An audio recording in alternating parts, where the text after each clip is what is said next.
Vamos iniciar, pessoal. Acho que em respeito aí a todos que já estão presentes aí na sala, a gente inicia aí o nosso bate-papo aí com 66 pessoas, mais ou menos, na sala. A ideia hoje é discutir um pouquinho, né, de um assunto que acho que não tem sido muito discutido aí nas rodas de conversa, que é justamente toda a parte de risco que veio embutida aí na 5272 para que vocês comecem a trabalhar aí nos RPPS de vocês também. Quem vai bater esse papo com vocês é o André, muitos de vocês já conhecem aí o André. A gente tá gravando a reunião, tá, pessoal? Porque a gente vai disponibilizar esse bate-papo daqui uns 15, 20 dias lá no YouTube também, para quem acabou não conseguindo assistir, tá bom? André, quer iniciar aí? Não tô te ouvindo, acho que você tá no mudo. Agora foi. Pessoal, boa tarde, tudo bem? Eu vou compartilhar aqui a minha apresentação, né? Como o João falou, sim, a gente teve uma mudança, né, muito forte aí de regulamentação, né?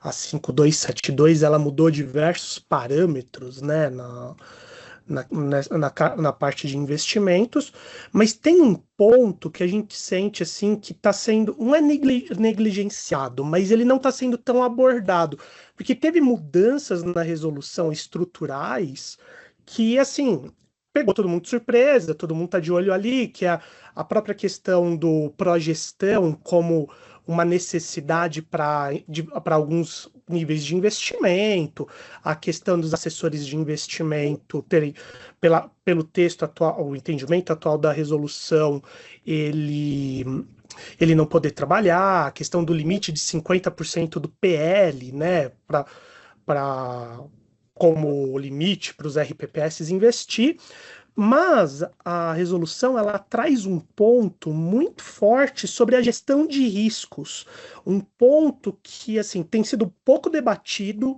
um ponto que está lá no corpo da resolução logo no começo como necessidades obrigatórias de observação. Então a ideia aí desse nosso bate-papo é falar um pouco sobre isso. O pessoal, assim, para combinar, eu não quero que isso seja um monólogo. Se tiverem dúvida, podem perguntar. A única coisa que eu vou pedir para vocês para a gente ordenar aqui o chat, tá? Então, se alguém tiver alguma pergunta, quiser perguntar, lá na barra do Teams tem um símbolo lá em cima de levantar a mão. Levanta a mão, a gente, se por acaso eu não ver, o João vai me dar um toque aqui informando que tem alguém com mão levantada, e aí eu paro, vocês fazem a pergunta. Se E alguém não alguns. te. Ah, isso, nossa, eu Eu ia já falar ia. isso, é. Exatamente, pode tocar aí. Se alguém não tiver com microfone, ou também, às vezes a pessoa é tímida para fazer esse tipo de pergunta, normal, pode mandar no chat, que o João, ele tá acompanhando o chat, ele me para e a gente vai respondendo, tá bom? Para começar, o que eu quero trazer para vocês hoje? Eu dividi a apresentação, são 5 módulos, mas são 5 módulos rápidos, tá? Então, eu vou falar um pouquinho, só a gente voltar um pouco na resolução, mas pensando em como ela trata a gestão de risco, quais são os riscos, né, que a resolução traz que devem ser observados pelo RPPS, como que a política de investimento está inserida nessa gestão de riscos, tá? As responsabilidades, né? Então, o que que a resolução ela trata sobre responsabilidade de quem? E aí, no final, um checklist rápido, prático, porque eu vou falar um monte de coisa e no final vou falar assim: é isso, pessoal, sem dar nenhuma dica, sem dar nenhuma orientação, fica meio perdido, né? Então, algumas coisas que a gente acha que podem ser boas práticas para vocês no dia a dia, tá? Então, vamos começar a falar um pouquinho sobre a resolução, né? Que resolução que ela já nasce adorada, né? Todo mundo achou maravilhosa essa resolução, só que não, né? Acho que pegou todo mundo desprevenido. Eu costumo brincar que estava todo mundo com conta fechada, contabilidade encerrada, política de investimento aprovada, estava pronto para o Natal e aí sai a resolução 5272. Uma resolução que ela não é uma simples adaptação, né? Ela é ela é uma resolução que ela muda estruturalmente o setor, ela traz mudanças estruturais com um prazo pequeno de implantação, né? Foram 45 dias para implantação e que, assim, ela completamente, assim, ela coloca o setor de cabeça para baixo nas mudanças estruturais que ela traz, e ela traz algumas coisas muito fortes que a resolução anterior, a 4963, não tinha. Então, entre outras coisas, né, o foco nosso hoje é falar sobre essa gestão de riscos, que apesar da 4963 ela passar ali, ela falar alguma coisinha, ela não falava tão detalhadamente como a 5272 fala. Então, quando a gente olha ali, logo no começo da resolução, né, logo no artigo 1, o regulador ele já tenta definir os princípios e os deveres que norteiam a resolução e norteiam a gestão de investimentos dentro de um RPPS. Então, ele fala que os principais princípios de aplicação de recurso, ou seja, os princípios que todo gestor, comitê, conselho tem que ter ali muito bem definido, né, para essa parte de investimento, são segurança, rentabilidade, solvência, liquidez, motivação, adequação e transparência.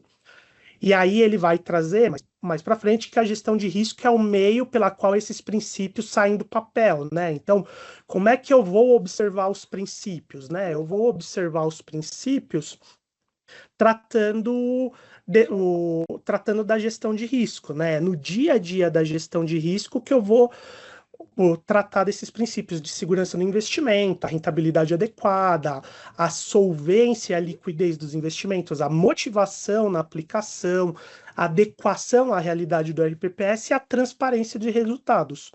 E ainda no mesmo, assim, logo embaixo, né, no inciso 2, ele fala que os responsáveis pela gestão de recurso têm alguns deveres de conduta, entre eles boa-fé e lealdade, diligência e Cadê o tempestividade. Tetê? Tá na abridão? Ai, que susto! Era só um minutinho. Um momentinho aqui, pessoal, vou colocar no mudo, peraí. Gente! André, vou colocar todos no mudo. Eu fiz.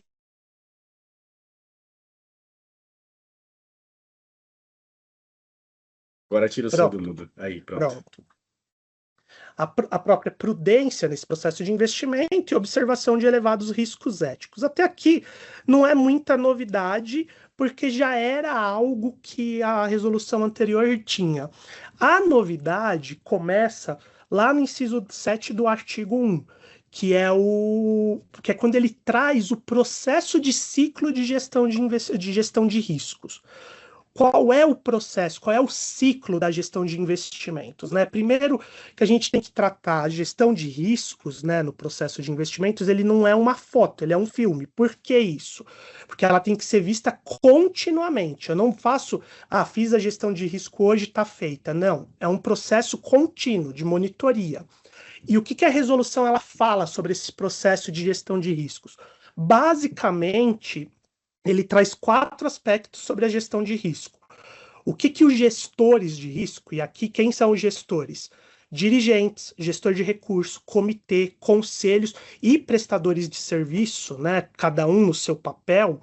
O que deve se observar nesse processo de gestão de risco? Primeira coisa, saber identificar os riscos, saber reconhecer os riscos incidentes em cada modalidade de aplicação, né? Se eu estou aplicando em crédito, eu sei quais são os riscos que aquela modalidade tem. Se eu estou aplicando em título público, eu sei quais são os riscos que aquela modalidade tem. Se eu estou aplicando em FIP, eu consegui identificar corretamente os riscos que aquela modalidade tem. Então, essa é a primeira coisa. A segunda coisa é, não basta eu analisar, não basta eu identificar, eu tenho que analisar. Então, se eu estou aplicando em crédito, eu estou aplicando em fundos mais ou menos agressivos, que possuem mais ou menos risco. Qual é a probabilidade de ocorrência dos riscos que eu identifiquei, dado o produto que eu apliquei? Vocês precisam saber diferenciar isso. Então, isso vem como uma prática que a resolução traz. Eu já identifiquei, eu já analisei. Eu preciso aprender a controlar os riscos. Como é que eu controlo o risco? Estabelecendo limites. Então, produtos mais arriscados eu vou ter limites menores de investimento, produtos menos arriscados eu posso ter maiores limites de investimento na política. Eu tenho que ter controles internos bem formalizados. O próprio manual do Progestão, para quem está na implantação do Progestão, a partir do nível 2, ele exige que semestralmente vocês façam relatórios de diligência de risco. Isso está lá na ação de política de segurança da informação. Então, vocês precisam estabelecer rotinas de controle de risco. Eu já identifiquei, eu já analisei, eu já estabeleci rotina. O que que falta? Monitorar e gerir. Não basta só identificar, analisar e estabelecer controles. Eu tenho que monitorar continuamente. Eu tenho que ver se aqueles riscos continuamente continuam ali interferindo no processo de investimento, se eles são maiores, se eles são menores. Para a gente pegar um exemplo, né? Quem tinha fundos que por acaso tivessem crédito das lojas americanas. As lojas americanas era uma rede super sólida. Então, se eu tivesse ali na avaliação de risco, provavelmente vocês não pegariam a tempo o risco que aconteceu na Americanas, a não ser que vocês estivessem se debruçando sobre balanços e demonstrações contábeis das Americanas. Mas tem outros riscos que eles são mais evidentes. Por exemplo, se eu estou falando de investimento que hoje a resolução permite, a 4963 também já permitia, né, de investir em letras financeiras e CDBs. O que seria uma diligência? A gente vai falar dos riscos que a resolução traz, mas o que seria uma diligência? Quando eu invisto em LF, letra financeira, em CDB, eu invisto na saúde da instituição financeira. Então, como diligência, eu tenho que observar se há notícias, se há o índice de Basileia, qual é ele, se está em conformidade com o que o Banco Central coloca ou não, como que está a saúde do balanço, a saúde financeira, porque esses ativos de crédito refletem totalmente a situação da instituição financeira. Então, vocês têm que colocar essa rotina de gestão de risco no dia a dia de vocês. E colocar de que forma, né? O parágrafo 10 do artigo 1 da resolução, ele fala: a gestão de riscos deve, né? Então, quem faz a gestão de risco? Vocês. O que ela deve fazer? Ela deve compreender os riscos, e aí ele cita cinco riscos, né? 6 riscos obrigatórios: risco de crédito, risco de mercado, risco de liquidez, risco operacional, risco legal e risco sistêmico, e ainda fala outros riscos inerentes a cada operação. Então, no dia a dia de vocês, todo o processo de investimento tem que observar esses 6 riscos obrigatoriamente e outros riscos que podem ser específicos de cada operação que vocês fizerem. A resolução ainda fala que na gestão de risco, vocês podem utilizar a avaliação de agência classificadora de risco, mas sem prejuízo da necessária análise de risco. Ou seja, isso aqui quer dizer que não basta vocês usarem o relatório de rating, né, o relatório de classificação de risco de uma agência, e falar, o relatório estava tudo bem. Não. O relatório, ele se torna uma ferramenta de suporte, mas ele não exonera, ele não tira de vocês a responsabilidade que vocês têm sobre a análise de risco. Ele ainda fala que deve-se considerar na análise de risco, quando julgar necessário, né? Então, quando julgar material e relevante, os aspectos relacionados à sustentabilidade econômica, ambiental, social e de governança. Esse inciso 3 do parágrafo, ele traz os aspectos que estão muito hoje em alta, né, que são os aspectos ESG, né, aspectos de análise de sustentabilidade ambiental, social e governança. Então, sempre que necessário, né, sempre que for materialmente relevante, vocês têm que proceder à análise sobre isso. E se vocês vão proceder à análise sobre isso, a resolução fala avaliar e dar transparência aos impactos ambientais, sociais e de governança da carteira de investimento do RPPS. Ou seja, para a gente ficar em um exemplo, a gente teve aquele problema em Minas, né, Brumadinho, da Vale. Quem tinha fundos que investia na Vale, se essa resolução estivesse em vigor, esse é um risco ESG material e relevante. Dependendo do fundo, o fundo poderia estar bem alocado em Vale. Vocês não deveriam só proceder à análise, vocês deveriam dar transparência sobre o que aconteceu com a Vale, sobre aquele problema que aconteceu em Brumadinho, aquele desastre. Então, a resolução, ela atrai para os gestores uma responsabilidade que antes era um pouco mais negligenciada, que é a responsabilidade de gerir adequadamente o risco. Quando a gente fala em risco, né, como eu falei, ele coloca 6 riscos obrigatórios e outros riscos inerentes de cada operação. Se a gente olhar os 6 riscos obrigatórios, né, o que vocês vão analisar em cada um dos riscos? Em risco de crédito, vocês vão analisar a capacidade de pagamento do emissor. Quem emitiu aquele crédito? Ele tem... Entendi. Absoluto... Entendi.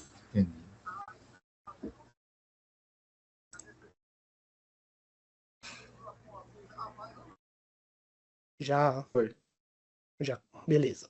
Então, quando vocês olham o risco de crédito, vocês têm que analisar qual é a capacidade do emissor de pagar o crédito. Eu estou comprando um crédito para daqui a 10 anos. O emissor que está me vendendo crédito, ele tem capacidade de me pagar esse crédito daqui a 10 anos? Isso tem que ser avaliado. Risco de mercado, né? O que é o risco de mercado? É o risco das oscilações. Então, eu tenho... Primeiro, eu, né, como RPPS, como responsável, né, seja gestor, comitê, conselho, eu tenho apetite a risco, ou seja, eu consigo em renda variável saber que o mercado vai subir, vai descer e ver esse impacto na cota. No risco de mercado, eu vou analisar oscilações de preço, oscilações de juros, oscilações de câmbio. Eu tenho esse apetite a risco, eu consigo analisar isso. Por que tantos RPPS e fundos de pensão também, né, as fundações, investem em títulos marcados na curva? A gente não investe em título marcado na curva somente porque o título está pagando uma taxa alta. A gente investe também em título marcado na curva porque, via de regra, a gente não tem apetite a risco.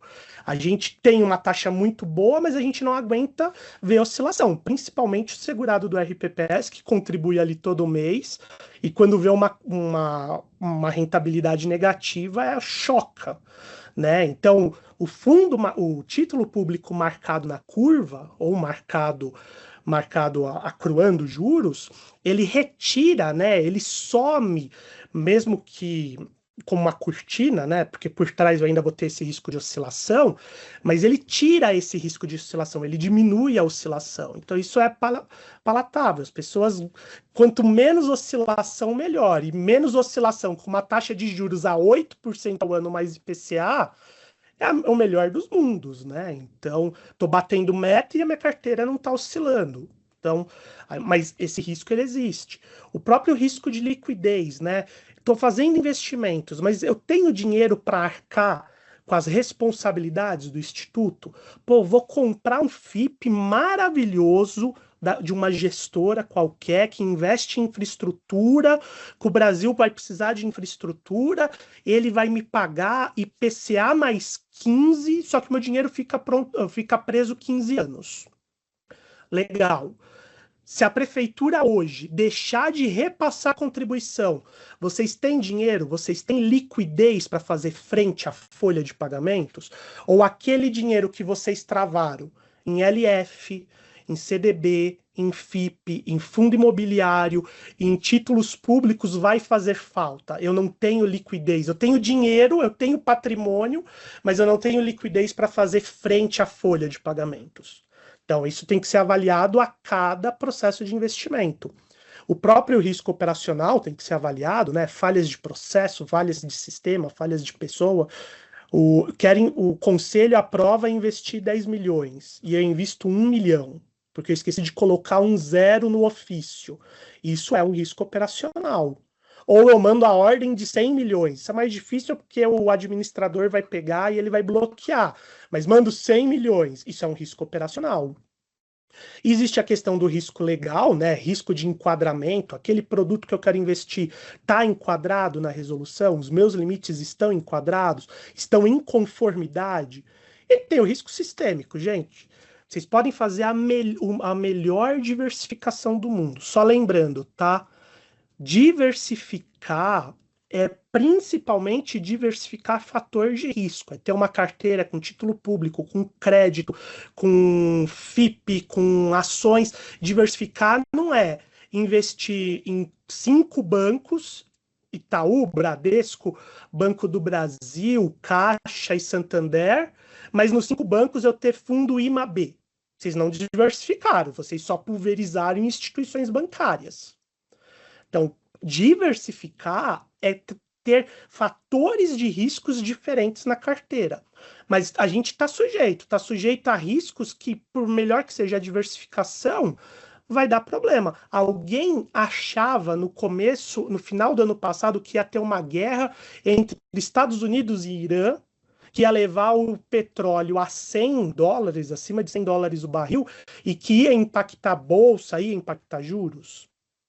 Ou, lá em 2019, no final do ano, alguém achava que em 2020 a gente teria uma pandemia que seria a pior pandemia desde 1918? Isso estava no radar de alguém? Não estava. Então, esses riscos sistêmicos, a gente sempre vai estar ali passando, né? O risco sistêmico é um risco que a gente não tem muito bem como diversificar, mas isso tem que estar nas nossas análises. E lembrando que pelo parágrafo 10, né, vocês ainda vão ter que olhar outros riscos inerentes a cada operação. Eu posso ter outros riscos na operação, que não só esses 6, e eu vou ter que fazer a análise dos aspectos ESG, porque a resolução hoje manda que vocês façam análise dos aspectos ESG. Então, isso é necessário. Aqui, só ressaltando, né, novamente, o rating ele não decide por vocês. O rating ele é uma ferramenta de gestão, é uma ferramenta de subsídio, tira a análise de risco que vocês, enquanto equipe tem que fazer? Não.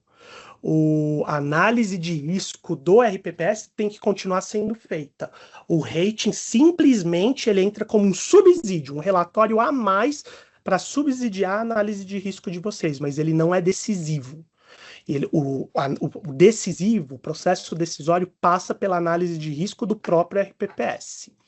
A Priscila, ela colocou uma pergunta aqui. Vou primeiro ver a pergunta da Priscila, depois eu abro para a Isabela, que eu vi que ela levantou a mão. André, você disse sobre risco operacional frente à nova resolução. O RPPS dando ordem direta no sistema da B3, comprando título público, é um risco importante. Importantíssimo. Importantíssimo. Porque antes, quando você mandava a ordem para os bancos, para as corretoras, para as cotações, você tinha ali um duplo check, né? Uma dupla camada de confirmação. A pessoa com quem se dava a ordem, ela ia te confirmar e tudo mais. Hoje, o duplo check é você e a plataforma. Assim, nem sei, o João depois ele me proíbe se eu não puder falar isso, mas agora o duplo check é você e Deus.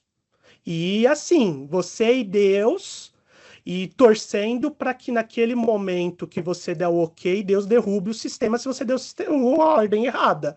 Porque a partir do momento que você dá a ordem na B3, é a ordem que você vai ter que honrar. Então é um risco operacional importantíssimo. A operação na plataforma, a forma de operar a plataforma, é um risco operacional importantíssimo. Isabela, eu vi que você levantou a mão e abaixou. Não sei se você quer ainda André, perguntar. eu ia te falar da Priscila mesmo, tá bom? Ah, eu ia tá te bom. falar da pergunta do chat. Ah, beleza, valeu, Isa. Então, continuando, né?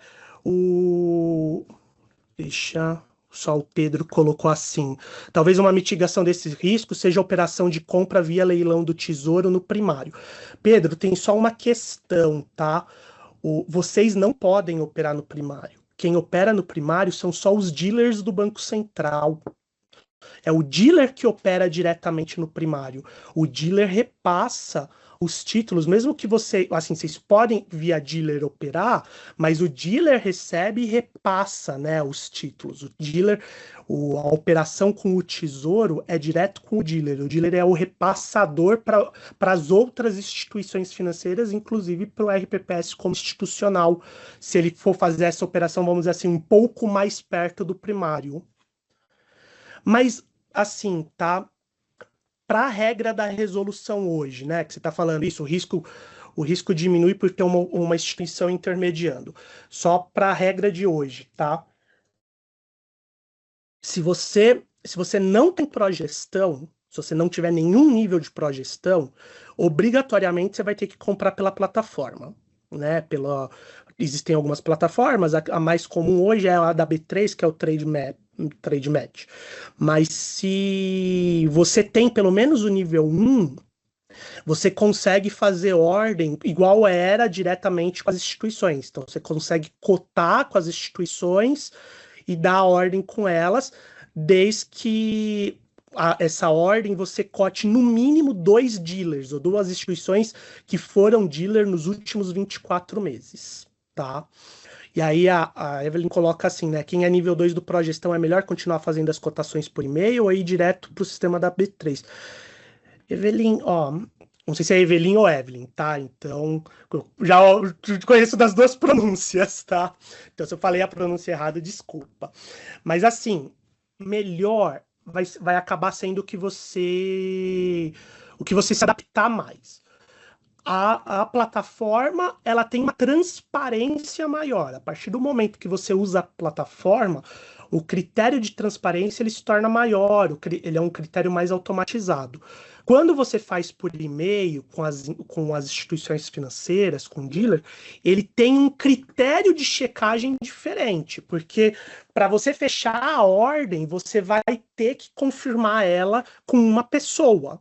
Então, nessa de confirmar a ordem com uma pessoa, possíveis erros operacionais podem ser pegos, tá? Então, assim, eu não falaria que é melhor ou pior. Eu acho que tem prós e contras nas duas ferramentas. Então, é muito avaliar para a realidade de vocês, para a forma como funciona o processo de vocês, o que melhor se adequa, tá?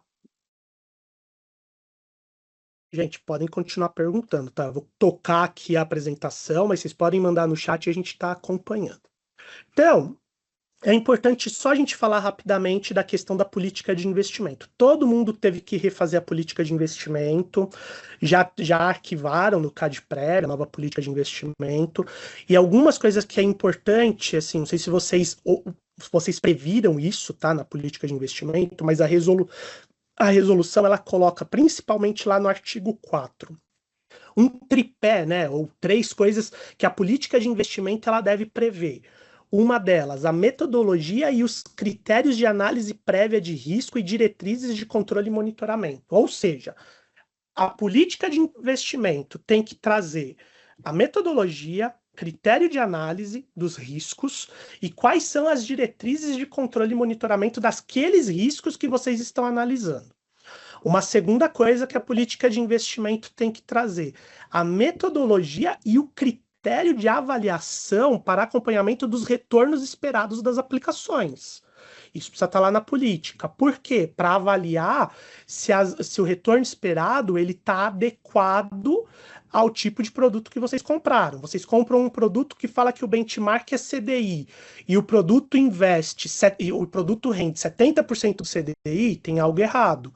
Mas também, você compra um produto que o retorno esperado é 100% do CDI e o produto está rendendo 150% do CDI, do ponto de vista de risco, também tem algo errado. Gente, sabe aquela... Todo mundo já ouviu essa frase. Não existe almoço grátis. Não existe. Se alguém está dando muito retorno, algum risco a mais ele está correndo. Isso é normal. A questão é, vocês estão satisfeitos com esse risco? Ninguém paga retorno a mais se não estiver correndo risco a mais. E uma última coisa que a resolução fala que a política de investimentos tem que prever é o plano de contingência para o ano seguinte. O que é o plano de contingência para o ano seguinte, tá? Plano de contingência para o ano seguinte, literalmente e se der errado? Eu fiz todas as análises, risco, monitoramento, retorno esperado, mas e se der errado? O que eu faço? Então então a resolução fala que vocês têm que ter um plano de contingência. Basicamente, o plano de contingência ele vai ter que prever, isso é o que está na resolução, a medida frente aos descumprimentos dos limites.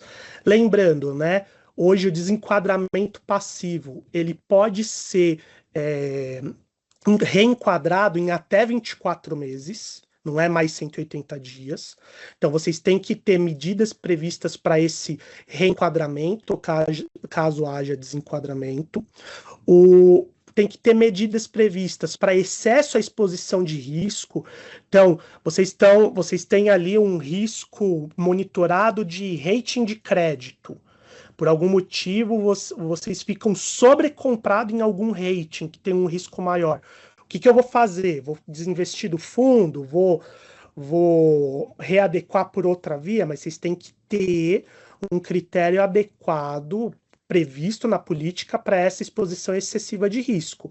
E tem que ter também um plano de contingência para possíveis perdas. Se vocês perderem recursos, isso faz parte do jogo, faz parte do processo de investimento. Por isso que vocês têm que gerir adequadamente. O processo de perda faz parte do processo de investimento, principalmente se vocês não fazem a gestão de risco direito. Então, se vocês perderem, qual que é, né? O que vocês têm como medida de contingência? É sentar e chorar a medida de contingência de vocês? Ou vocês têm uma trilha adequada para possíveis perdas, né? Até quanto vocês podem perder? Não adianta falar assim, André, eu não posso perder nada. Para não perder nada, vocês já saem perdendo alguma coisa. Porque como é que vocês não perdem nada? Não é na poupança, porque a poupança vai render menos do que a taxa de juros. Até nos títulos do governo a gente tem risco, porque eu tenho um risco de mercado, que mesmo marcando na curva, isso está ali no título, né? Ele só não está transparente. E tudo bem que se o governo quebrar, muita coisa já quebrou antes, mas o governo pode quebrar. O governo já deixou de pagar a dívida externa em algum momento no passado. O que ele não poderia deixar de pagar de novo? Isso faz parte do processo de investimento e vocês têm que ter isso claramente mapeado. E por último, nessa questão da política de investimento, tem uma regra de ouro. Se não está na política, não está formalizado e não é verificável. Sabe aquele desenho dos 3 sapinhos? Não ouço, não vejo, não falo? Gente, se não está na política, vocês não podem falar, não está na política, não tinha conhecimento. Não, se não está na política, vocês falharam no processo de gestão de risco. Porque o processo de gestão de risco ele tem que ter uma metodologia clara prevista, não só na política, mas em documentos acessórios, que é algo que a gente vai começar a falar. Antes de falar, eu vi que tem uma outra pergunta aqui, da Michele Fabs Bento, né? Essa análise de risco eu estava interpretando pensando no fundo que estamos aplicando e não nos procedimentos internos do RPPS. Me abriu a cabeça. Michele, é isso. Assim, não é nos fundos também? É nos fundos, é na carteira de vocês, a forma com que vocês montam a carteira de vocês, é no RPPS, como que tá os controles internos, controles de gestão de investimento, segregação de funções, que a gente vai começar a falar agora. Então, assim, não é só fundo, é também nos procedimentos internos que vocês têm implantado no RPPS. A gente vai começar a falar um pouquinho disso, tá? E aí, a grande pergunta é, quem responde pelo quê? Eu vou falar um negócio aqui que vocês não vão falar porque estão com o microfone fechado, não vão querer falar isso para mim, mas vocês vão falar assim, André, você é louco, o meu RPPS sou eu, estagiário, e Deus me ouvindo as minhas lamentações. Como é que eu vou implantar essas coisas? Infelizmente, a resolução é um padrão, ela não trata as peculiaridades de cada RPPS. Provavelmente aqui na live vai ter RPPS que tem 30 servidores, que tem 40 servidores, que tem 2 servidores. E todos estão sujeitos à mesma resolução. E aí a resolução ela traz papéis. Que papéis? ela fala no parágrafo 5 do artigo 1, gente, vocês podem ver, eu ainda não passei do artigo 4º da resolução, tá tudo no começo da resolução. Ela fala lá no parágrafo 5 do artigo 1, o RPPS deve definir formal e claramente a separação de responsabilidade de todos os agentes que participam do processo de análise, avaliação, gerenciamento, assessoramento e decisão sobre a aplicação dos regimes, inclusive com a definição das alçadas de decisão de cada instância. Vamos só entender o que está aqui, tá? Primeira coisa, está muito claro, se por acaso não tiver claro para alguém, me sinaliza, mas está muito claro que esse artigo ele fala de segregação de funções, ou seja, esse parágrafo aqui ele está trazendo que o RPPS tem que segregar as funções. Então, as responsabilidades elas devem ser separadas, abrangendo no mínimo as instâncias da cadeia de decisão de investimentos, ou seja, fala, João, já que você já surgiu na sua cara aqui. É rapidinho. Na verdade, veio uma pergunta aqui no chat. O Anderson de Pomerode, né, tá perguntando o seguinte, né? O RPPS deles não possui nenhum nível de progestão. Caso o custodiante seja dealer e classificado no segmento de S1, podemos comprar títulos públicos no mercado primário por meio de leilões do Tesouro Nacional? Não, então. Sem progestão, né? Sem progestão, Anderson. Aí tem a questão aqui, vamos voltar. Beleza. O seu custodiante, ele tem, obrigatoriamente, ele vai ter que ser S1, S2, é o que a resolução manda. Beleza, ele pode ser dealer. Sem progestão, você está sujeito à plataforma. Então, você não vai poder comprar direto com ele. Ele vai poder, como custodiante, ele vai te dar o acesso na plataforma, mas você vai ter que comprar na plataforma. Lembrando que, só de novo, tá? Às vezes dá essa confusão. Vocês, como RPPS, isso vale para fundo de pensão, isso vale para seguradora, vale para qualquer um, vocês não acessam diretamente o leilão do Tesouro Nacional. O dealer acessa e repassa para vocês, mas vocês estão sujeitos à plataforma. Pedro, você levantou a mão, pode falar. Eu vou usar o microfone, vocês estão me ouvindo? Acho que fica melhor que ficar escrevendo ali, né?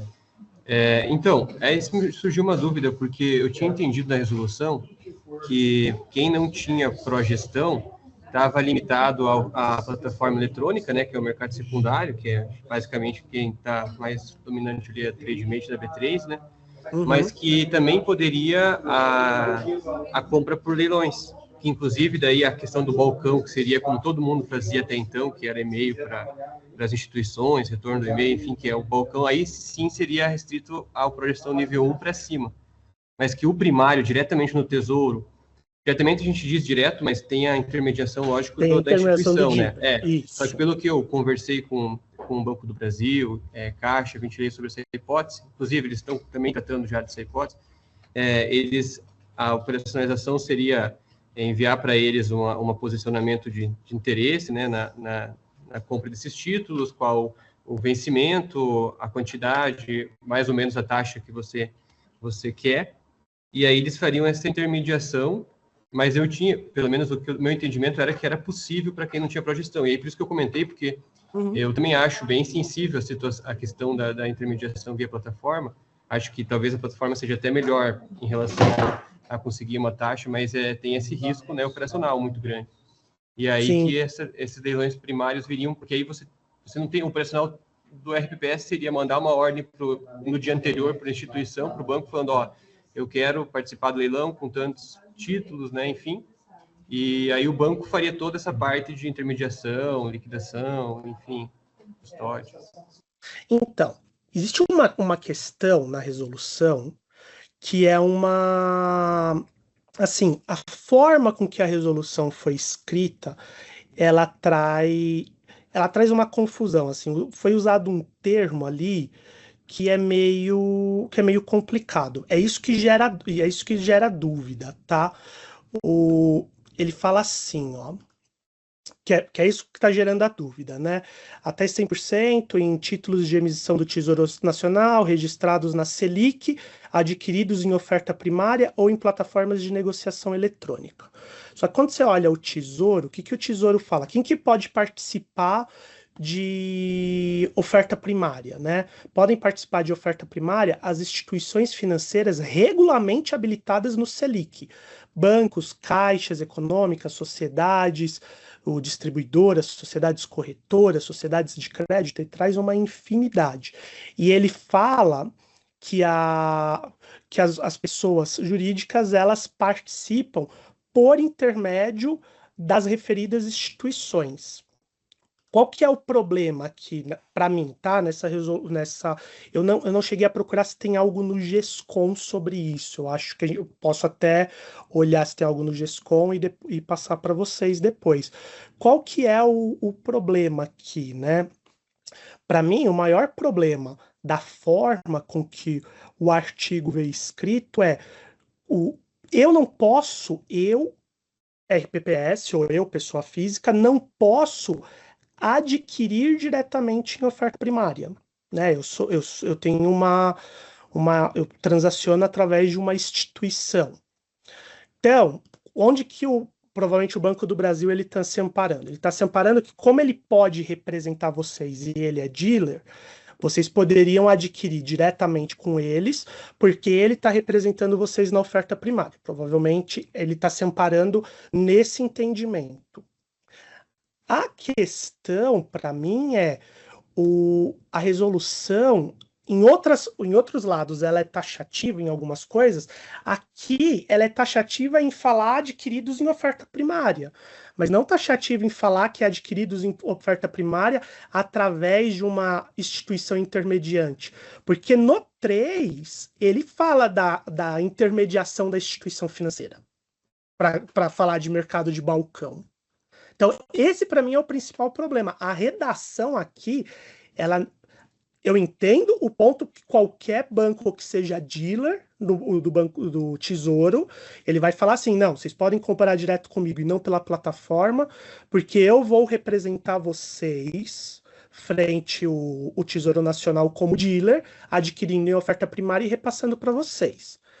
Eu entendo isso e eu acho que é defensável. Só que a redação da resolução, ela não deixa isso claro.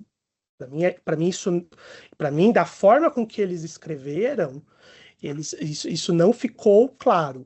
Como outras coisas que tem na resolução que também não ficaram claras. Então, acho assim, dá para fazer essa questão via dealer? Dá, mas eu acho que precisa ter um suporte maior do Ministério. Eu acho que eles têm que sanar a dúvida falando que o que eles querem dizer em oferta primária é que vocês podem adquirir cotando com um dealer. E se for isso, eles têm que estabelecer como que vai ser a cotação, porque lá no final da resolução, que é eu tô aqui com a resolução aberta, deixa eu só achar qual é o artigo. É o 22, inciso 2 do parágrafo 2º. Ele fala, né, que nas diretrizes de cotação de preços de ativos negociados tem que ter convite a pelo menos 3 instituições, incluindo, em caso de títulos de emissão de Tesouro Nacional, ao menos 2 instituições que tenham sido credenciadas como dealer pelo Tesouro Nacional. Então, ou seja, se esse artigo, né, o 7, né, que ele fala de oferta primária, se eu posso acessar via dealer, vale a cotação que lá no 22 ele coloca, que eu tenho que cotar em 3, sendo 2 dealer, mas eu vou cotar em 3, sendo 2 dealer, mas só posso adquirir em dealer? Então isso precisa ter uma regulamentação melhor do Ministério. Pode falar, Pedro. Não, só sobre esse ponto, entendi o teu ponto de vista, realmente tem essa ambiguidade, mas em relação a esse ponto específico do artigo 22, eu realizei uma consulta essa semana, até posso trocar a visibilidade dela, acho que ainda ficou por padrão privado, mas justamente sobre esse ponto, porque quando a resolução cita as modalidades ali primário e secundário, plataforma eletrônica, ele fala também no parágrafo 2º, ele começa falando, na verdade, que tem que observar o disposto no artigo 22. E o artigo 22 é basicamente, pelo menos na minha interpretação, né, a maior parte dele está regrando o mercado secundário, né? Sim. E aí o Ministério respondeu, mas eu passo depois, eu torno público lá, todo mundo consegue encontrar. Ele respondeu que, basicamente, sim, que se adequa ao que couber à oferta primária, que não necessitaria cumprir integralmente o artigo 22. Eu fiz essa pergunta justamente por causa disso, porque aí depois veio uma fiscalização, mas você não fez o convite, você não fez... Só que como a lógica do leilão primário é muito singular, no sentido de taxa única, preço de corte, enfim, não há o que se falar em relação a convites a mais instituições. Sim, sobre, lógico, daí a questão de spread ou não, personalização, histórico, enfim. Mas eles responderam essa parte ali, eu vou depois disponibilizar lá, que realmente isso aí ficou bem confuso. Então, só, Pedro, até pedir um favor para você, que pediram no chat, depois quando você disponibilizar como público, mas se você puder colocar no chat o número da consulta para o pessoal depois poder ver também, tá? E dentro disso que você falou, o que eu acho confuso, eu não sei se você vai concordar comigo, tá? Eu não sei se o pessoal aqui vai concordar comigo. O que eu acho confuso é o Ministério fala... Vamos lá, vamos para a interpretação que o 22 é mercado secundário. O Ministério fala que eu tenho que cotar em pelo menos 3 instituições. Mas no primário eu não precisaria cotar em nenhuma? Quer dizer, se eu vou direto no Banco do Brasil e ele me cobra uma taxa, vamos dizer que ele me cobrasse, não estou falando que ele cobra, uma taxa para fazer essa operação, eu vou ser obrigado a aceitar. Então, eu acho que ficou uma para mim, lógico, eu gosto de expor esse ponto assim, eu acho é uma questão de conservadorismo, mas para mim ficou uma dúvida razoável em como operacionalizar isso, que tem uma série de Cs aqui que a gente não consegue responder. Então, isso que eu acho muito complicado, assim, o Ministério deixou uma série de brechas, né? O Ministério, aqui o Conselho Monetário Nacional, que foi quem editou, né, a resolução, ele deixa uma série de brechas que a gente que não tem meio como... Você não consegue fechar, né? Você não consegue fechar todas as brechas. Isso que eu acho que é meio complicado nesse processo, tá? Mas dá uma discussão muito boa isso, né? Eu acho que tem argumentos dos dois lados, né? Os prós e contras têm os argumentos dos dois lados. Seguindo aqui essa questão das responsabilidades, uma coisa que eu quero afirmar, né? Primeiro é a questão que a gente falou que tem que ser segregadas funções, né? Então, isso está muito claro na resolução. Mas uma segunda coisa que é importante é que a resolução, né, esse parágrafo 5, ele começa dizendo o seguinte: o RPPS deve definir formal e claramente a separação. O que é formal? Só é formal o que está escrito. Não é verbal, é formal. Então, se deve definir formal e claramente a separação das responsabilidades, vocês têm que ter um documento, resolução, portaria, instrução normativa, o que seja, tem que ter algum documento formal que disponha sobre a separação de responsabilidade na cadeia de decisão de investimento. E aí o que faz o gestor de recursos, o que faz o comitê, o que faz os conselhos, o que faz a diretoria, quem recebe a instituição financeira, como que o processo... Lembrando que o processo de investimento, eu vou falar isso mais lá no finalzinho da apresentação, ele tem que ter os registros guardados, né? E quem recebe a instituição financeira se grava ou não a conversa, vai gerar ata, quais documentos eu tenho que arquivar, o CADPREV, ele pede hoje a trilha de investimentos, né? Então, vocês descreverem como foi o processo de investimento, desde o momento do recebimento da proposta. Então, isso tem que estar muito bem declarado, tem que estar claramente declarada essa separação de responsabilidades, o que cada um faz, e formalmente descrito. Ou seja, eu tenho que ter um documento institucional, né? Um documento, uma portaria, uma instrução normativa, ou que seja, descrevendo esse processo formal de separação de responsabilidades.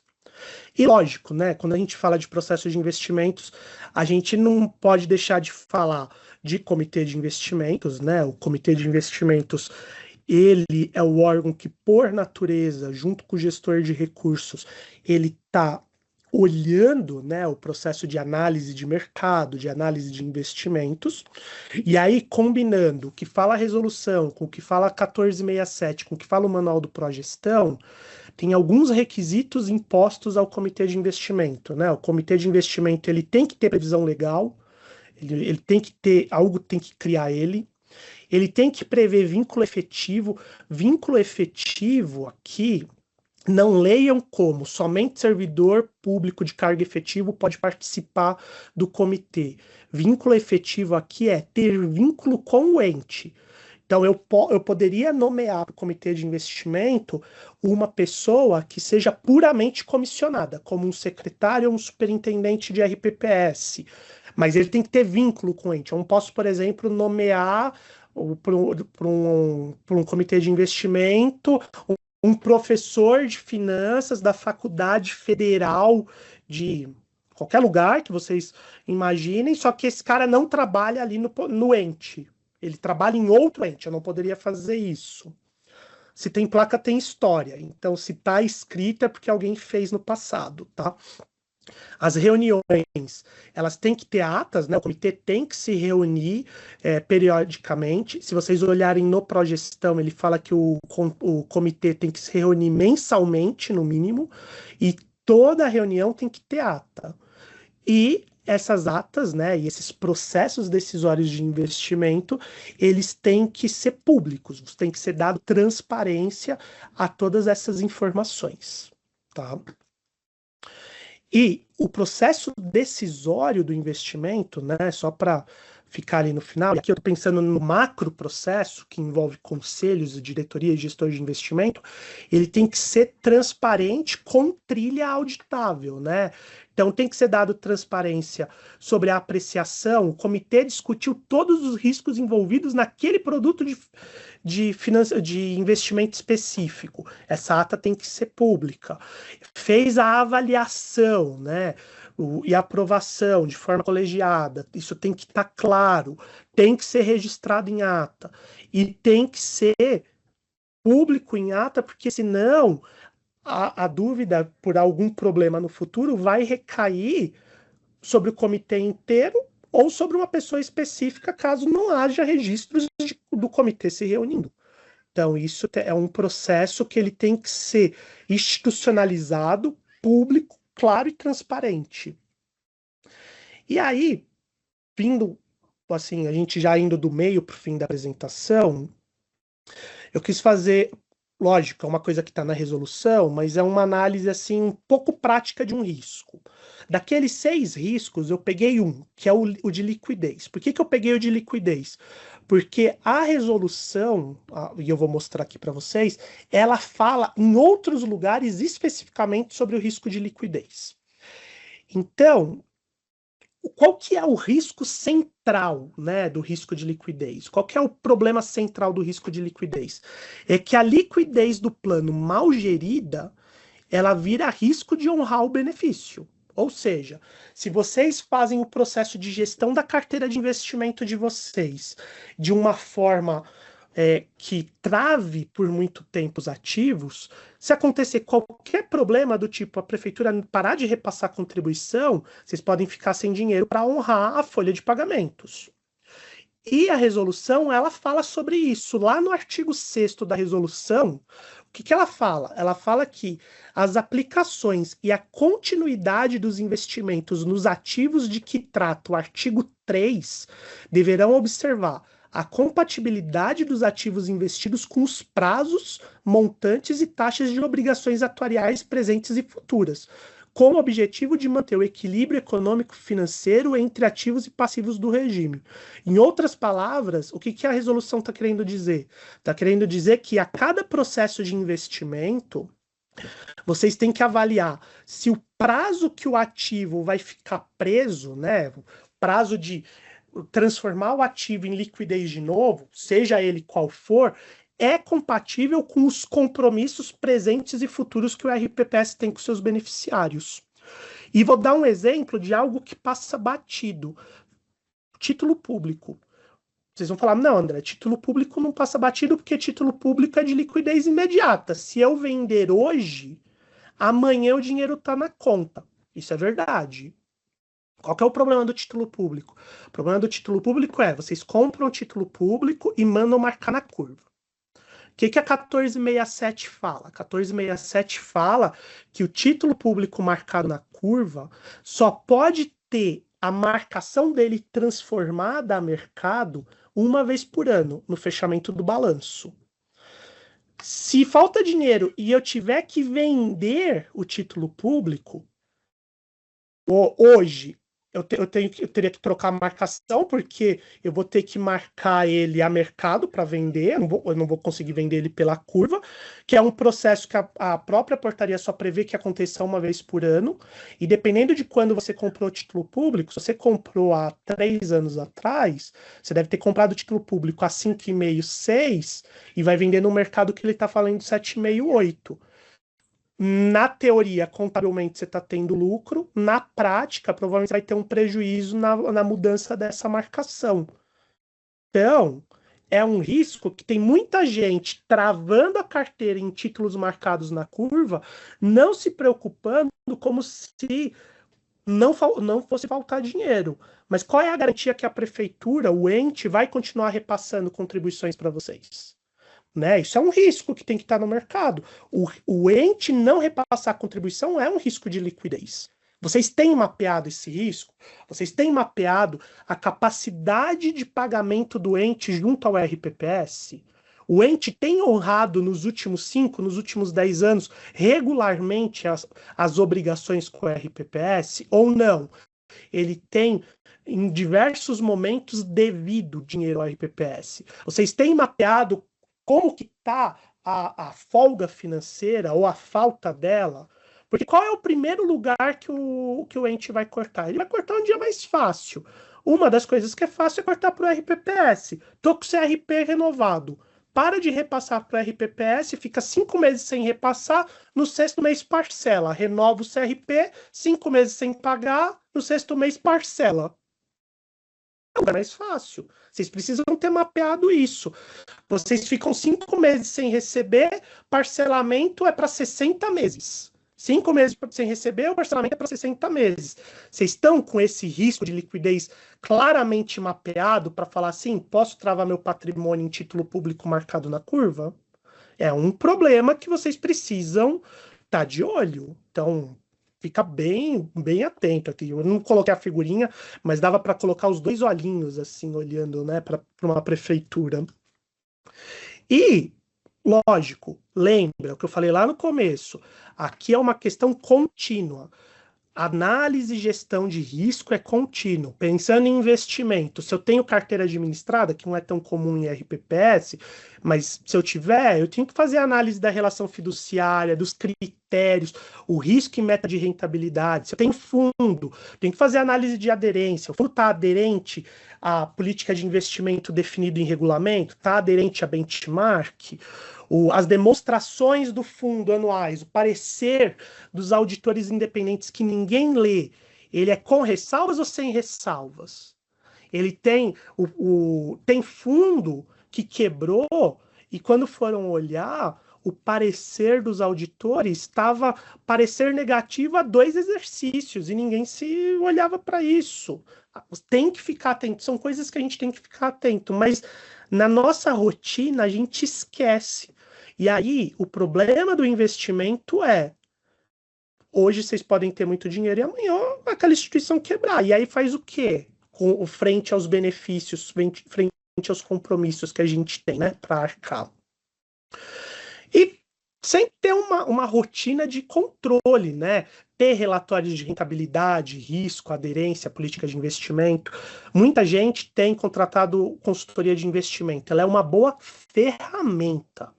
Mas não adianta nada ela dar os relatórios e vocês não fazerem análise crítica dos relatórios que ela fornece. Vocês não podem delegar para a consultoria de investimento ações que são de vocês. Vocês não, depois que der problema num fundo ou num título, vocês não podem falar assim, a consultoria me indicou. A consultoria indicou e vocês aceitaram de olhos fechados, né? Então, tem que ter análise crítica de vocês. Tem que ter a rotina do próprio controle interno, reavaliando continuamente, aprimorando, formalizando procedimentos dessa análise. E toda deficiência no processo, ele tem que ser reportado para que se corrija a deficiência nesse processo de análise. E aí, para a gente finalizar, né? Então, pô, legal. Olhei tudo aqui, muito bonito que você falou, muito bonito tudo que você está contando, você deixou todo mundo com medo. Se eu puder colocar o dinheiro embaixo do colchão do RPPS, é o que eu vou fazer agora. Mas o que fazer a partir daqui, né? O que seria uma boa lição de casa, tá? Primeiro, pensando na questão do checklist. À luz da política de investimentos que vocês têm aprovada hoje, a política de investimento de vocês contempla metodologia de análise prévia de risco e plano de contingência? Vocês têm por escrito a metodologia de identificação, avaliação, monitoramento de risco? Vocês têm a segregação de funções, a trilha decisória, ela está muito clara, como que começa a análise, por quem passa, quem decide. O credenciamento de vocês, ele se preocupa em olhar todos os pontos que devem ser abordados? Vou colocar um ponto aqui que eu acho que ninguém olha. Vocês sabiam que a 1467 ela fala que vocês só podem investir em fundos que o gestor declarado do fundo, gestor, pessoa física declarada do fundo, tem que ter no mínimo 5 anos de experiência no mercado financeiro? Está na 1467 isso. Vocês olham isso? Vocês sabem se o fundo que vocês investiram trocou de gestor e o gestor continua observando isso? Isso está lá na 1467, isso precisa ser observado. Vocês têm rotina de relatório e reavaliação de riscos, de controles internos? O mais básico hoje, e que é o mais difícil porque ninguém tinha essa rotina, sobre aspectos ESG, vocês conseguem endereçar de alguma forma o mínimo de análise que a resolução pede? E tudo isso cai num ponto que também vocês têm que prestar atenção, que a resolução mudou uma palavra. Lá no inciso 6 do artigo 1, ela fala assim, ó, o RPPS deve manter registro por meio digital de todos os documentos que suportem a tomada de decisão na aplicação de recursos. Tem 2 palavras-chave aqui. A palavra-chave 1 é todos. Todo documento que suporta a decisão de aplicação, vocês têm que ter registro. Todos. Lâmina, e-mail, troca de mensagem, ata, tudo, relatório, todos os documentos vocês têm que ter registro. Mas o segundo ponto que ninguém presta muita atenção é por meio digital. Ah, André, meu processo é físico. Legal, cria um processo digital para a parte de análise e decisão de investimento. Porque a resolução fala por meio digital. Isso tem que estar em arquivos digitais corretamente guardados. Então, isso está lá na resolução. Então, para a gente finalizar, 5 mensagenzinhas que eu quero deixar para vocês nessa tarde pré-feriado para quem está em São Paulo. A gestão de risco não é uma obrigação estruturada, ela não é só uma recomendação. Vocês devem fazer, não é vocês podem ou é uma boa prática. A análise de rating não substitui a responsabilidade de análise do RPPS. Vocês não podem se amparar no relatório de rating. A política de investimentos é onde a gestão de risco se formaliza. Tem que estar previsto na política de investimentos essa gestão de risco. Governança é mitigação de risco, definir papel de comitê atuante, decisão colegiada, registro em ata, alçadas, né? Então, eventualmente, dependendo do fundo, dependente do montante que vai ser investido, a alçada pode não ser do comitê, pode ir para conselho, isso tem que estar muito bem definido. E por último, a liquidez ela conversa com a atuarial, né? Vocês têm que ter uma boa análise de ativos e passivos, uma boa análise de frente a um fluxo de pagamentos, como que tem que estar a liquidez da minha carteira de investimentos. Pessoal, a minha apresentação acabou por aqui. O João vai ainda dar uma palavrinha com vocês. Duas coisas que eu vou pedir para vocês. Sigam a gente no Instagram, tá? @aguiaese. Tem aqui o QR Code. Se quiserem me seguir também no Instagram, é AR_Marinho. Podem me seguir lá, que de vez em quando eu posto uns conteúdos lá. E se vocês tiverem qualquer outra dúvida, quiserem levantar a mão aqui, colocar no chat, ou depois quiserem me chamar, podem me chamar pelo Instagram, podem me chamar pelo WhatsApp, que eu atendo vocês, tá? Estou à disposição de vocês e passo a palavra para o João agora. Pessoal, não sei se alguém tem alguma dúvida. É o que eu falo, vamos aproveitar para tirar as dúvidas aí. Eu até tentei compartilhar com vocês aqui, né, a consulta que o Pedro fez, que o Pedro apresentou aí no GESCOM, mas o documento em PDF eu não consigo compartilhar aqui com vocês. Eu até compartilhei com o André já, mas está fresquinho, né, Pedro, essa consulta? Acabou de sair, né? Depois a gente dá uma lida com calma também. Pessoal, vou dar mais uma chance para vocês. Ninguém tem dúvidas mesmo, né? O pessoal está impactado, não é?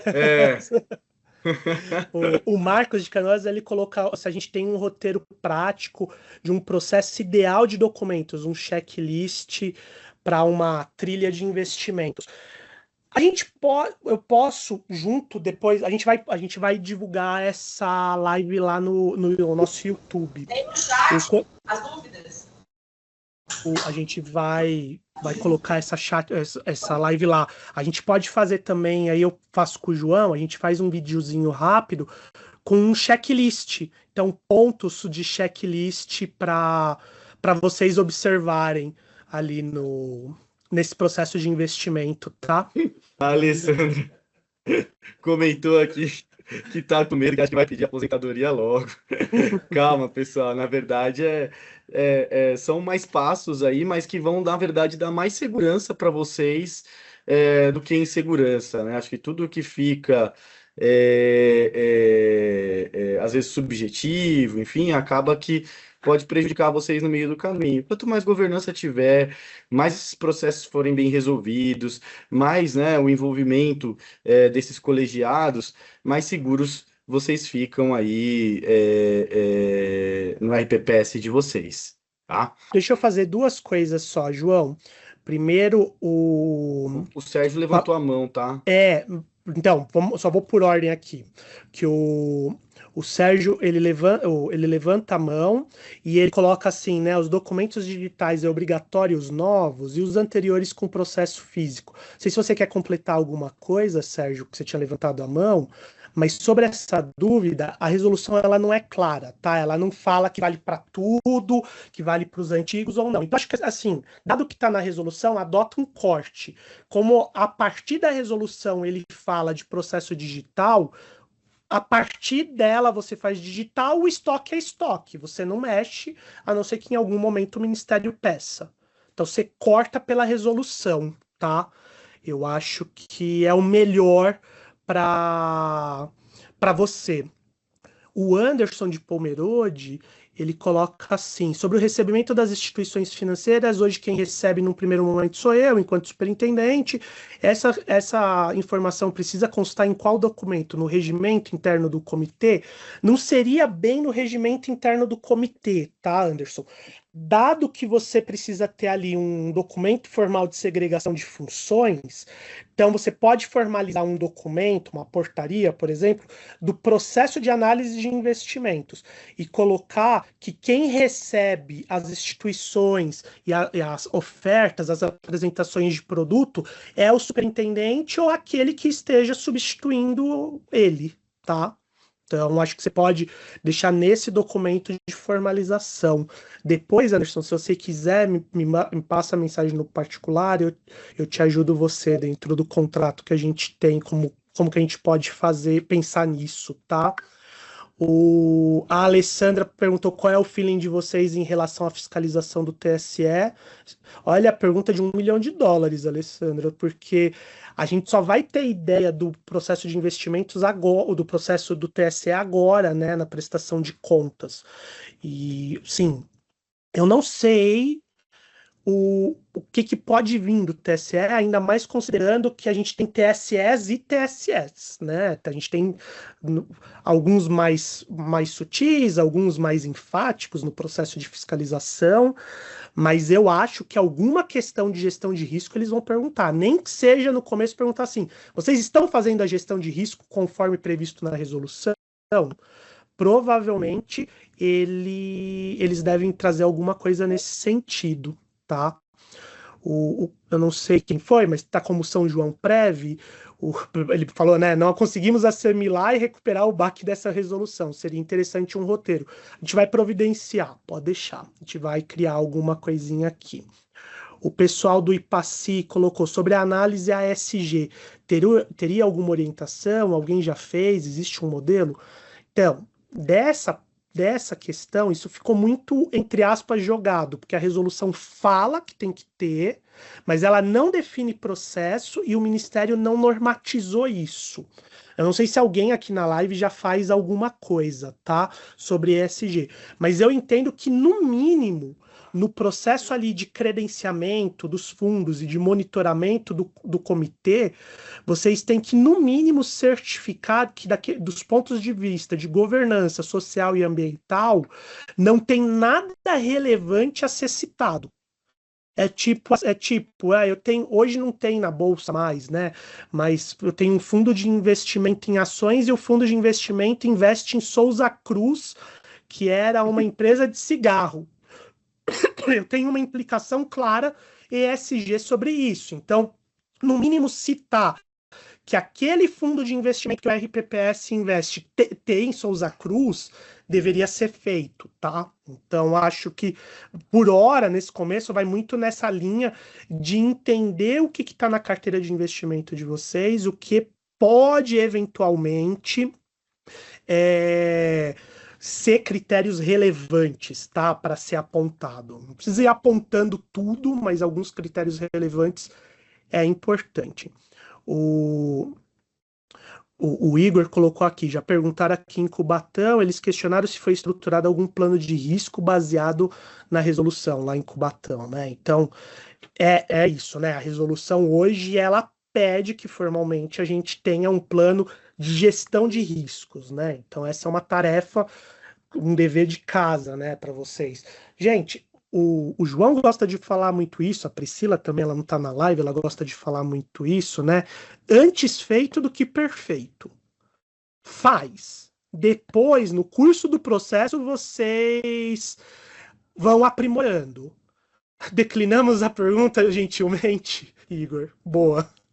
Mas faz, assim, começa. De algum lugar vocês têm que começar. Depois, vocês vão na prática sentir o que funciona, o que não funciona e vão aprimorando o processo. E outros RPPS vão fazendo e vão contribuindo nessa discussão, né? A nossa cabeça aqui na Águia, pessoal, é sempre colocar vocês todos juntos até para trazer esses insights juntos, né? O Igor já comentou aí que o TCE aqui de São Paulo já cobrou alguma coisa relacionada a isso, mas é como o André falou, né? Tem importante fazer. Depois a gente vai aprimorando o processo ao longo do tempo. Pessoal, eu vou caminhando então aqui para os finalmente, tá? Se alguém tiver uma dúvida aí no meio do caminho, pode passar para a gente ou no WhatsApp ou aqui no chat, aí depois do final aqui a gente pode até responder alguma dúvida adicional, tá? Eu só queria passar alguns recadinhos, tá, pessoal? Vocês sabem que nós, né, não somos só pró-gestão, mas o assunto do momento é pró-gestão, né? Então, a gente continua fazendo esse trabalho com os RPPS muito intensamente. Nosso sistema de pró-gestão, né, que é um sistema para organizar esses documentos e ajudar na gestão e na obtenção e na manutenção do pró-gestão. Cada dia, né, a gente aprimora ele para que facilite esse uso para vocês, e nós prestamos esse serviço de assessoria tanto para a obtenção do Progestão, quanto para manutenção do Progestão, quanto para vocês eventualmente subirem de nível aí quando vocês acharem aí que estiverem preparados, né? Então a nossa ideia é assessorar vocês nesse sentido, tá? Nós estamos com 2 produtos nesse sentido, então um desses produtos é voltado, né, para quem tem mais independência, às vezes uma equipe mais robusta, né, que a gente ajuda vocês até a elaboração do plano de trabalho do Progestão, e o plano de trabalho é inserido no sistema para depois vocês caminharem aí com as próprias pernas. E nós temos a assessoria completa, que a gente acompanha vocês desde o início dessa fase de implantação do Progestão, tá? Tanto com canais de comunicação, ajuda na elaboração dos documentos, o sistema também que vai ajudar muito vocês, mas a gente vai caminhar juntos aí até vocês receberem a certificação. São 2 modalidades desse produto que vocês podem consultar a gente se vocês tiverem alguma dúvida e quiserem conhecer melhor, tá? Além disso, a gente já tem alguns calendários já confirmados aqui, tá? A nossa próxima live é no dia 22/7, 22 de julho, às 10 da manhã, tá? Falando um pouquinho dos benefícios do Pró-Regularidade para os RPPS. Quem vai dar essa live é o Luiz Brenha. Me corrija se eu estiver errado, André, mas é o Luiz Brenha, tá? E, posteriormente, né, quem está acompanhando um pouco o nosso trabalho está vendo que a gente sempre está trazendo aí algum curso, tanto presencial, né, ele é híbrido, né, tanto presencial quanto ao vivo online. O nosso próximo curso ficou agendado para os dias 12 e 13 de agosto, tá? Para quem vem presencialmente aqui em São Paulo, na Avenida Paulista, no nosso centro de treinamentos. Quem assiste online consegue assistir, né, em qualquer local. E esse curso vai ser voltado para a gestão de pessoas e social no RPPS. A gente vai soltar tudo isso nos contatos de vocês, a gente vai mandar e-mail e tudo mais, mas quem tiver interesse já pode entrar em contato com a gente e a gente já bate um papo. Perfeito? E pessoal, só agregando uma coisa para o João, tá? Eu tenho uma meta a ser batida e eu que vou dar o curso de social. Então, por favor, venham. Eu tenho que mostrar para minha chefe que eu posso continuar ano que vem na Águia. É isso aí. A Priscila, tá doido. Pessoal, muito obrigado mais uma vez pela participação de todos vocês. A gente vai continuar fazendo esse trabalho. Se vocês estiverem gostando aí, a gente continua fazendo esse trabalho de estar com vocês aí pelo menos a cada 15 dias e também com os nossos cursos, tá bom? Um abração para todo mundo. Obrigado, pessoal.